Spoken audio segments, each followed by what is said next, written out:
Hello friends, தாய்ப்பால் நல்லா சுரக்க இதை விட ஒரு பெஸ்ட்டான டிப்ஸ் எதுவுமே இருக்காது. கண்டிப்பாக ஃபாலோ பண்ணி பாருங்கள். சுத்தமாக எனக்கு குழந்தைக்கு பாலே பத்துறதில்ல அப்படின்னு நினைக்கிறவங்க கூட இதை ஒரு வாரத்துக்கு கண்டினியூஸாக குடிச்சிங்க அப்படின்னா கண்டிப்பாக ஒரு பெஸ்ட்டு ரிசல்ட் கிடைக்கும். நல்லா ஒரு டம்ளர் பால் இல்லைன்னா 2 டம்ளர் நீங்கள் எவ்வளோ குடிப்பீங்களோ அந்த அளவுக்கு எடுத்துக்கோங்க. நான் ஒரு டம்ளர் பால் எடுத்திருக்கேன்.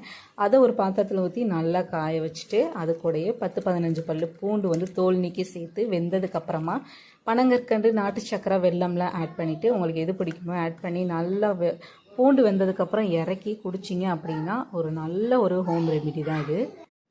ஹலோ ஃப்ரெண்ட்ஸ், தாய்ப்பால் நல்லா சுரக்க இதை விட ஒரு பெஸ்ட்டான டிப்ஸ் எதுவுமே இருக்காது. கண்டிப்பாக ஃபாலோ பண்ணி பாருங்கள்.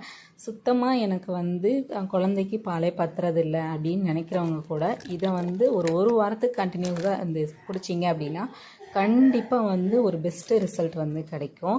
நல்லா ஒரு டம்ளர் பால் இல்லைன்னா 2 டம்ளர் நீங்கள் எவ்வளோ குடிப்பீங்களோ அந்த அளவுக்கு எடுத்துக்கோங்க. நான் ஒரு டம்ளர் பால் எடுத்திருக்கேன்.